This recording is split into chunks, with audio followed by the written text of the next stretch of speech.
Es editor, traductor y artista visual. Ha expuesto su obra en México, Estados Unidos, Bélgica y Luxemburgo. Como editor, traductor o diseñador, ha colaborado en edición de catálogos y libros de arte con el antiguo Colegio de San Ildefonso, del INA, el IMBA y diversas fundaciones, museos y editoriales. Es coordinador de publicaciones del Instituto de Investigaciones Estéticas de la Universidad Nacional Autónoma de México. El escenario es tuyo. Jaime Soler.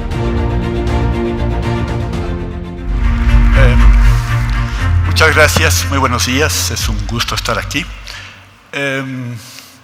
Iré compartiendo algunas páginas de los dos libros que nos convocan y que podemos ver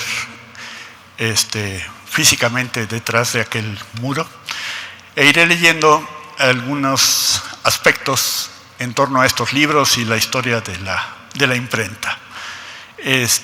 Hasta la invención de la imprenta en Maguncia, en Alemania, en 1454, los libros se creaban manualmente, ¿no? Es decir, había copistas que copiaban un ejemplar y entonces lo que ellos obtenían eran ejemplares únicos, y con la invención de la imprenta los libros empezaron a ser producidos en serie, digamos, ¿no? El primer libro conocido, se conoce como la Biblia de Gutenberg, ¿no? Se imprimió en 1454 y aproximadamente fueron 150 ejemplares de esta obra. Se conoce como la Biblia de las 42 líneas, porque son el número de líneas que tiene cada página, y consta de 1282 páginas, ¿no? A partir de ese momento, Alemania dominó la impresión de libros, pero rápidamente se difundió por toda Europa. La primera imprenta italiana la crearon dos alemanes, Schweinheim y Panartz, que se instalaron a unos 70 kilómetros de Roma en 1464. Y la primera imprenta de Venecia nació 5 años después, también por dos alemanes, Johann y Windelin de Speyer. Pero ya para el año 1500, aproximadamente ya había 150 impresores en Venecia. Y Venecia se convirtió rápidamente en, digamos, la capital de las imprentas europeas. Para el año 1501 ya había aproximadamente 1000 imprentas en Europa que producían o ya habían producido cerca de 35,000 títulos y 20 millones de ejemplares. Este movimiento hacia Venecia se debió en parte a que el papel que se producía ahí era de buena calidad, fácil y de fácil obtención. Entonces se considera que hacia 1501 ya se habían publicado aproximadamente 5,000 ediciones en Venecia, es decir, incunables. Los incunables son los libros del primer siglo de la imprenta, de los que ya habló la doctora Jovine en días anteriores. Por ejemplo, la colección de incunables de la Universidad de California conserva aproximadamente 400 libros del siglo XV, ¿no? De ellos, 142 fueron publicados en Venecia. Es decir, un tercio, más o menos, de los que conserva esta biblioteca fueron productos venecianos, ¿no? Entonces, para cuando se imprimió este primer libro de Luca Pacioli, ¿no? Su Suma de Aritmética, la imprenta en Venecia, aunque apenas tenía aproximadamente 30 años, pero ya lo que había generado ya habían sido cientos de libros, ¿no? La Suma de Aritmética, Geometria, Proporzioni et Proporzionalità se publicó en 1494, como les decía, en Venecia. Esta obra de Luca Pacioli consta de 615 páginas y se considera, se le conoce como la Suma, pero fue tan importante que su influencia se extendió rápidamente por Europa, y 21 años después Andrés de Zaragoza estaba publicando en España una traducción, versión de este libro, especialmente el Tratado de Contabilidad, que consta de 27 páginas de las 615, ¿no? Tenemos que hablar un poco de lo que es la imprenta, ¿no? Es decir, esto que vemos aquí sería un folio, ¿no? Los cajistas armaban en un marco que se conoce como forma, armaban las páginas, ¿no? Iban poniendo cada carácter y alineando también las ilustraciones, las capitulares, que son las letras grandes. Aquí vemos un retrato del propio Luca Pacioli en el libro. El libro contiene cinco retratos de él, ¿no? Bueno, siempre es el mismo, es una letra L. Y una vez armadas esas formas, se imprimían 2 páginas, luego se dejaba secar el papel y al día siguiente se imprimían el verso, ¿no? Las otras 2 páginas que correspondían. Se armaban entonces cuadernillos que constaban le llamaban un quinterno, ¿no?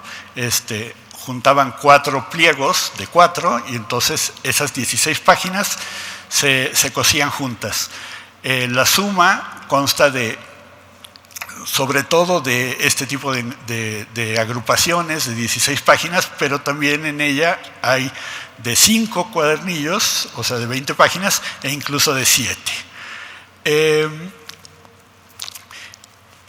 Algunos estudiosos calculan que un cajista o un componedor de libros podía elaborar más o menos 3 formas diarias, ¿no?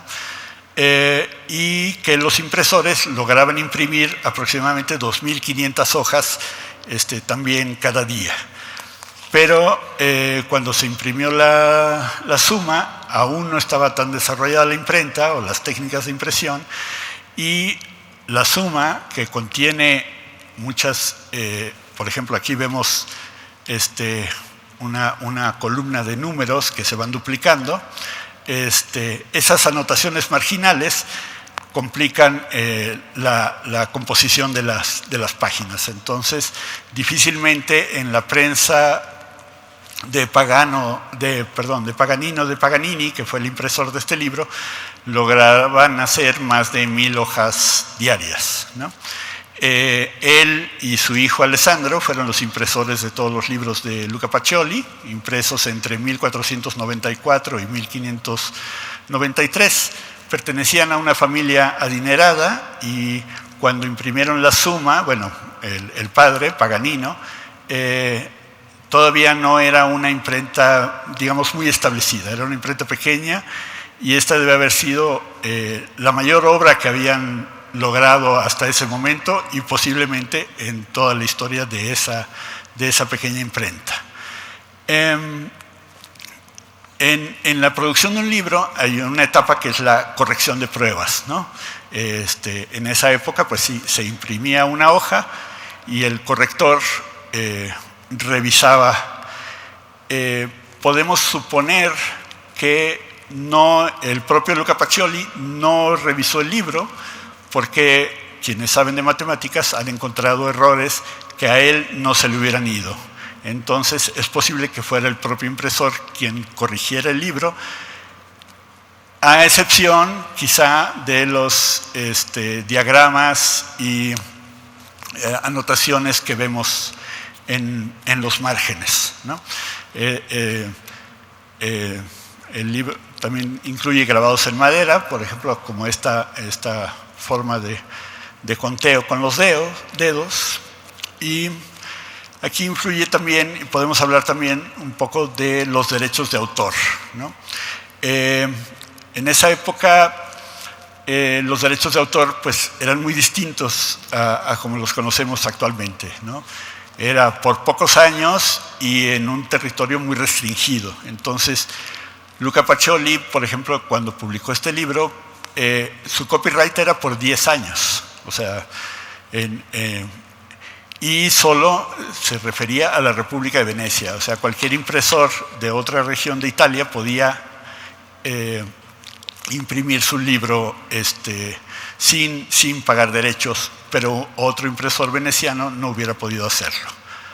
El copyright tampoco prohibía copiar el texto a mano, es decir, todavía seguía existiendo muchos copistas en activo y había bibliófilos o personas pudientes que preferían contratar a alguien que les copiara el libro a mano y obtener un manuscrito, ¿no?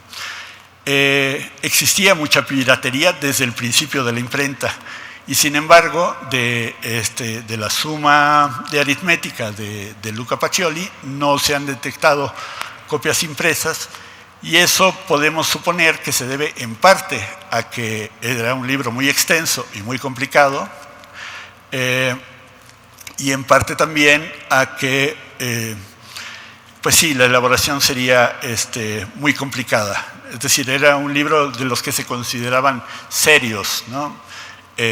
O sea, libros, por ejemplo, la Biblia, o libros de texto, o libros de textos clásicos en latín, en hebreo, en griego.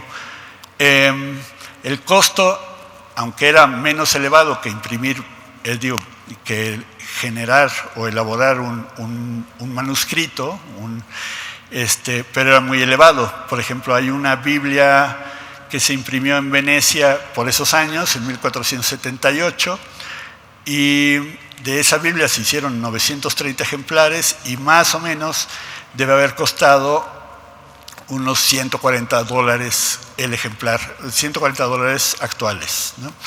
Y un manuscrito al comprador le podría costar el equivalente a entre $2,000 y $10,000 actuales, ¿no? La suma se sabe que se vendía más o menos a $120 a precios actuales, ¿no? También se sabe, por ejemplo, que de este libro luego se hicieron 2 reimpresiones, una en 1502 y una en 1509. La de 1502 quizá fue para aprovechar que todavía el copyright que había obtenido Luca Pacioli todavía estaba vigente, y la de 1509 a que en 1508 obtuvo un nuevo copyright ahora por 20 años, ¿no? Un investigador inglés, Alan Sangster, considera que de la suma se pudieron haber impreso aproximadamente 1.500 ejemplares, lo que era un buen número para la época y para un libro de estas características, ¿no? En el siglo XIX, un matemático italiano, Baldassare Boncompagni, logró identificar 72 ejemplares de la primera edición, 19 de la primera reimpresión y otros 8 de la impresión de 1509. El libro se reeditó en 1523 y de ese logró contar 36 ejemplares, es decir, y a partir de esas cifras, pues se considera que, y también, es decir, que el tiraje haya sido aproximadamente de entre 1.200 y 1.500 ejemplares. Esto se calcula a partir de los ejemplares sobrevivientes, ¿no? En libros de esa época, dependiendo de su uso, ¿no? Pues porque los libros de texto utilizados en las aulas pues se degradan y tienen una vida menor o una tasa de supervivencia menor, pero entre 10% y 20% de los libros de ese momento sobreviven. Por ejemplo, del Revolutionibus de Copérnico, existen todavía 277 ejemplares, entonces se calcula que de ese libro se imprimieron aproximadamente también 1.500, igual que de la suma. Estos son algunos de los, el retrato de Luca Pacioli que les mencionaba que incluye el libro, ¿no? Bueno, son las páginas donde él aparece, ¿no? Se considera que pusieron este grabado, esta xilografía, justo en los capítulos o en los tratados que le eran más importantes o más importantes para él, ¿no? Es el mismo grabado y es muy similar al retrato al óleo que se conserva de él. Ven la complejidad aquí de las páginas del libro, ¿no?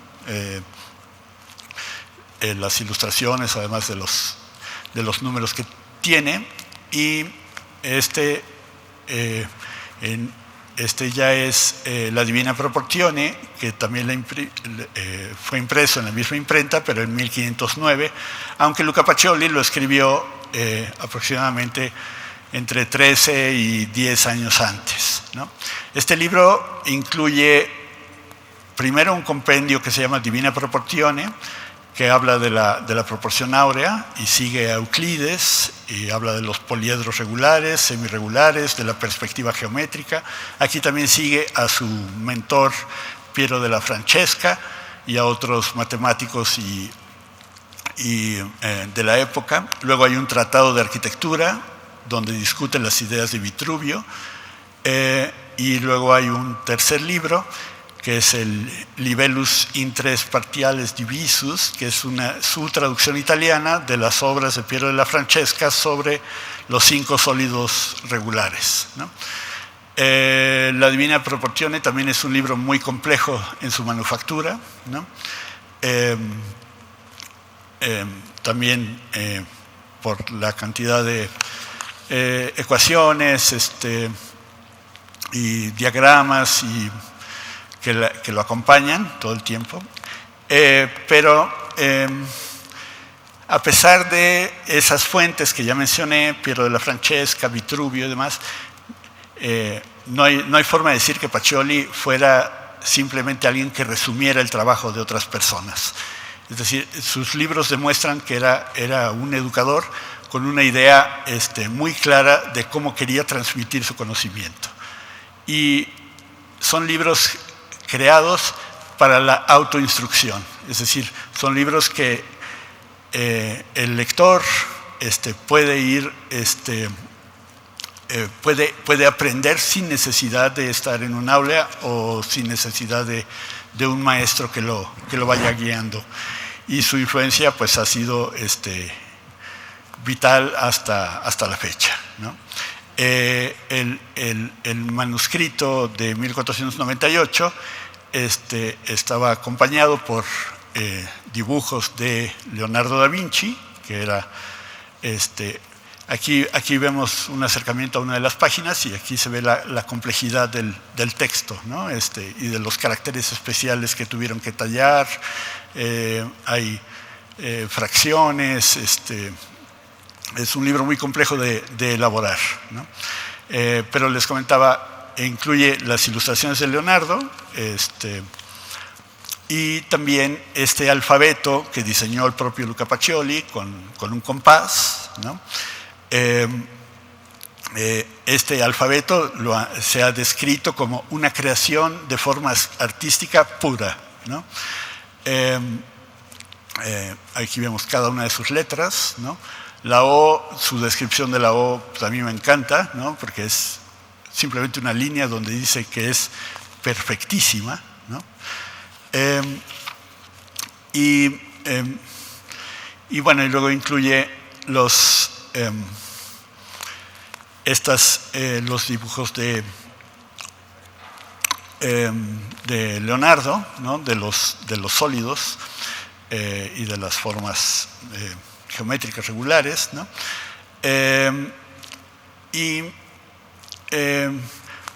Solo me queda esta imagen que es como un árbol de las matemáticas, también está en su libro anterior, en la Suma, y él dejó 2 manuscritos, ¿no? que no se imprimieron, que fueron el de Viribus Quantitus, que es sobre los poderes de los números, que ese se conserva en la Universidad de Bolonia y hace pocos años fue traducido al inglés, y el libro que se conoce como De Ludo Scacorum, del que también pueden observar apreciar un facsimilar aquí detrás del muro, en el museo, y ese apenas fue descubierto en el año 2006, y es un libro que habla sobre el ajedrez, del que Pacioli también era un gran aficionado y un jugador destacado.